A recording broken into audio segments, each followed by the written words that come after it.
Have you been told to use a safe to raise money for your business?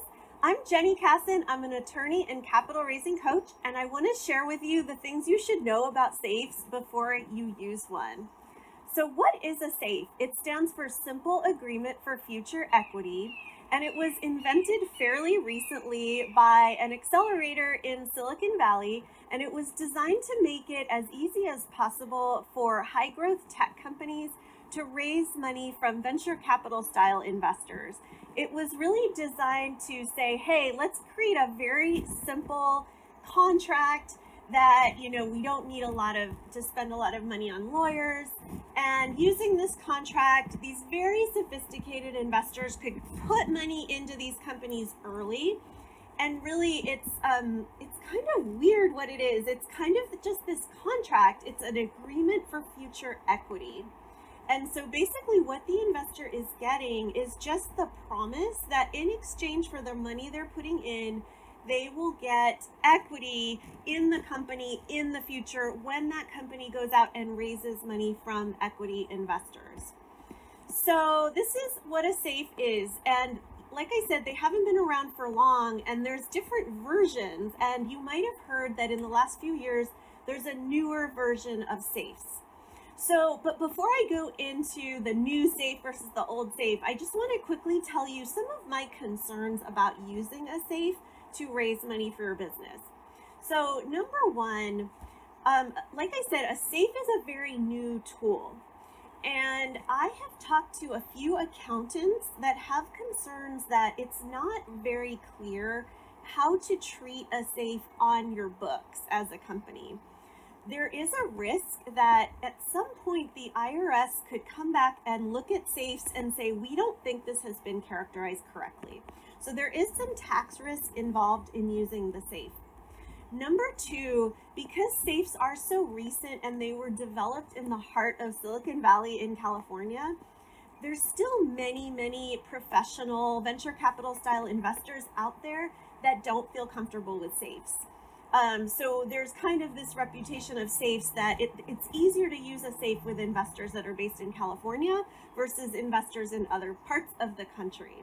So just knowing that it's not as well accepted by venture capital style investors, that can kind of create some risks in terms of limiting who you might get as an investor. The third problem with safes is that they may be a good fit for you if you happen to be on that venture capital path, but since most businesses are not, it's not going to be a good fit for you. Safes were designed specifically for companies on the venture capital path.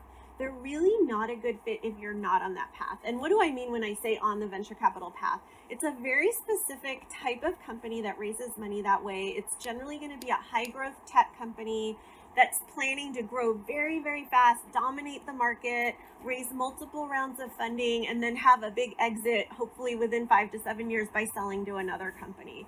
Very few companies, maybe 0.1% of the companies in our country are on that path and have the ability to be on that path. So if that's not you, which chances are it's not, a safe probably isn't going to be the right fit for you, because safes were designed for companies on that path. And the people who feel comfortable investing in safes are part of that venture capital ecosystem. So yes, it's true that safes can save you some money on legal fees, because you can just download it from the internet, sign it, and the investor will give you money. But, these are all things that might mean that even if you do that you won't get any investors, because it won't be the right fit for who you are and what your company is, what path you're on, what your plans are as a business owner. And as I mentioned, there's some other problems as well, like with the accounting. So, but let's say you say, you know what, I don't care. I do want to try to use a safe. I like the idea of a safe. So what you do need to be aware of is there's different versions of safes. So when the safe first came out, it was called the pre-money safe. And this was a version of the safe where every investor in the safe would come in, and the way they would convert into equity in the future when your company raised money would just be based on the amount they invested. And no matter how much you raised under the safe, it wouldn't dilute your ownership of the business as the founder. A few years ago, the creator of Safes, which is Y Combinator, which is a very big Silicon Valley based accelerator program, got rid of that version of the safe and created a new version, which is called the post money safe.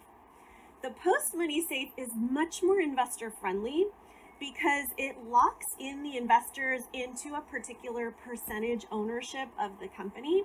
And to the extent that things don't go as well as you hope, it can really dilute you, and it's very unpredictable how much you will be diluted. So it's actually very, very unfriendly to the founder. So as much as I didn't love the old safe, the new safe is actually even probably worse. So I really don't recommend a safe. Now, what should you do if you agree with me? Okay, Jenny, I understand I'm not going to use a safe. So what are the alternatives? Well, basically, what I recommend is you do customize your offering to investors. Don't use an off-the-shelf document like a safe or any other off-the-shelf document. These documents, these legal documents, are going to govern your life for years to come. They're going to have a huge effect on how you interact with your investors, what your investors' expectations are, what kind of pressure is put on your company to, meet your investors' expectations. So there's so many different ways that investors can come on board into your company. There's different kinds of equity. So you could offer equity where you don't give up any control and you pay a share of profits every year. You could offer equity where you little by little slowly buy out the investors through redemptions. You could offer revenue-based debt agreements. You could offer a convertible note that converts when certain things happen.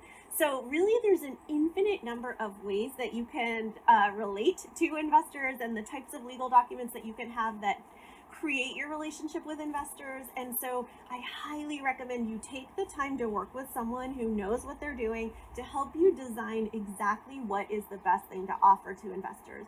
The safe is the opposite of that. It's a very cookie cutter document, very investor friendly, and it's very unlikely to be a good fit for your business. So I would love to hear from you. Please share in the comments if you've considered using a safe, what you've heard about a safe, and let me know if you have questions about alternatives to safes. We have lots and lots of videos where we talk about different ways that you can design your term sheets. Check out this one here and check out this playlist for a lot more. And thank you so much for listening.